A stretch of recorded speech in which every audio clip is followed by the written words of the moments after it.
আসসালামু আলাইকুম। প্রিয় উদ্যোক্তা ভাই বোনেরা, আশা করি ভালো আছেন। আমিও ভালো আছি। আমার এখানে দেখতেছেন আমার ছাগলগুলো কিন্তু এখন বিকেলের টাইমে কিন্তু আমি এখন এই ফাঁকা জায়গা নদীর পাড়ে কিন্তু এখন এদেরকে এনে খাওয়াচ্ছি। আমি কিন্তু ছাগল না কিনে গরু কিনতে পারতাম, কিন্তু গরু না কিনে ছাগল কিনলাম।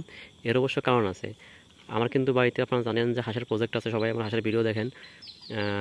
সেজন্য আপনাদেরকে ধন্যবাদ। তাছাড়া যারা আমার ভিডিও নিয়মিত দেখেন তারা জানেন যে আমার হাঁসের প্রজেক্ট আছে, কোয়েল পাখির প্রজেক্ট আছে, দেশি মুরগি আছে, আর এই ছাগল আছে। আমি কিন্তু গরু কিনতে চাইছিলাম। গরু কিনতে যাইও কিন্তু আমি গরু না কিনে ছাগল কিনছি। কারণ গরু কিনলে আমি 2টা 3টা বা 4টা গরু আমি পালতে পারতাম না সেই কারণ আমার লোক রাখা আছে, সে দেখাশোনা করে আমি ছাগল 2টা 3টা বা 5টা গরু কিনতে পারতাম। কিন্তু গরু না কিনে আমি ছাগল কিনছি। ছাগল হলো এমন একটা প্রাণী যেটা আছে অল্প টাকায় ইনভেস্ট করে বেশি টাকা আয় করা সম্ভব। আমি কিন্তু গরু কিনলে গরুর জন্য কিন্তু জানেন যে আপনারা ভালো মানের একটা গোয়াল করা লাগে।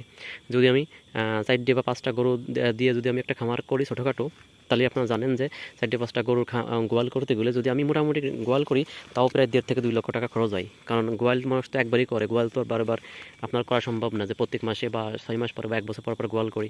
কারণ গোয়াল যখন কেউ করে একটা টার্গেট নিয়ে করে যে আমি আগামী 10 বছর 20 বছর বা 5 বছর গরু পালন করব, মোটামুটি তাহলে একটা ভালো মানের একটা গরু গোয়াল দিয়ে দিই। সেই হিসাবে কিন্তু 1.5 থেকে 2 লক্ষ টাকা কিন্তু খরচ হতো 4 থেকে 5টা গরু পালন করে তার গোয়ালটা। আমি কিন্তু তাহলে 2 লক্ষ টাকা যদি আমি ইনভেস্ট করে গোয়াল দিই, তাহলে গরু আমার কি 5টা গরু মিনিমাম যদি আমি ধরলাম 50 থেকে 60 হাজারের ভিতরে, তাও প্রায় 5 চক 30 3 লক্ষ টাকা গড়ে আমার 5 লক্ষ টাকা লাগতো আমার ইনভেস্ট করে তারপর ওখান থেকে আস্তে আস্তে আয় করতে। কিন্তু দেখেন আমার এখানে কিন্তু 9টা ছাগল আছে। এই 9টা ছাগল কিন্তু আমার পালতে আমার কিন্তু বেশি ইনভেস্ট করা লাগে নাই। 1 লক্ষ টাকার মতো খরচ হয়েছে মাত্র এই 9টা ছাগল এবং ঘর সহকারে আমার ক্রয় করতে। কারণ জানেন যে আমার ঘরটা করছি আমি, আমার বাড়িতে বাঁশ কাঠ সবই ছিল, শুধু আমাদের টিন মিস্ত্রি খরচ এই মোটামুটি আমার খরচ হয়েছে, তাও প্রায় 40,000 টাকার মতো আমার খরচ হয়েছে আমার ছাগলের ঘরটা তৈরি করতে। আমি যে ছাগলের ঘরটা তৈরি করছি সেখানে প্রায় আমার 20 থেকে 25টা ছাগল ইনশাল্লাহ অনায়াসেই পালন করা যাবে। কারণ আমি ছাগলের ঘরটা একটু বড় করে করছি। আমি কিনছি 9টা, কিন্তু আমি ছাগলের ঘর কিন্তু আমার একটু বড় করেই করছি। যদি ভবিষ্যতে যদি আমি এখান থেকে মোটামুটি আল্লাহ দিলে একটু লাভ করতে পারি, তাহলে আমার আশা আছে যে মোটামুটি আমার ওই ঘরে যতগুলো ছাগল ধরে যায় ততগুলো ছাগল ইনশাল্লাহ আমি রাখবো। আর এখানে যে ছাগলগুলো আছে আমি কিন্তু 3টা আমার ধাড়ি আর 6টা হয়েছে যে তার বাচ্চা, 5টা খাসি আর একটা ফাটি।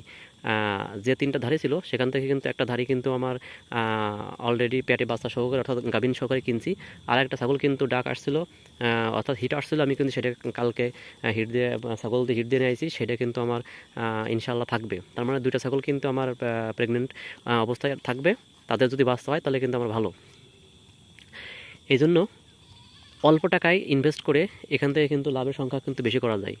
আপনারা যারা ছাগল পালন করবেন বা গরু পালন করবেন ভাবতে যান, তারা কিন্তু ছাগল খামারে আসতে পারেন। ছাগল খামারে আসলে কিন্তু আপনি একেবারে অল্প টাকা ইনভেস্ট করে দেখেন, আমি 1 লক্ষ টাকা ইনভেস্ট করছি, আমি কিন্তু 10টা বা 9টা ছাগল পালতেছি। এই করা ছাগল কিন্তু আমি যদি আমি না কিনে যদি একটা গরু কিনতাম, তাহলে কিন্তু আমার 1 লাখ টাকা শুধু গরুই হইতো, আর ঘরটা করা যেত না। এই জন্য জায়গার অল্প পুঁজি, তারা আপনারা চিন্তা করতেছেন যে গরু কিনবেন বা ছাগল কিনবেন, তারা আপনারা অল্প পুঁজি থাকলেই ছাগল কিনতে পারেন। কারণ ছাগলে অল্প পুঁজিতে অনেক টাকা ইনভেস্ট করা লাগে না, অল্প পুঁজিতে বেশি টাকা লাভ করা সম্ভব। সবাই ভালো থাকবেন। আসসালামু আলাইকুম।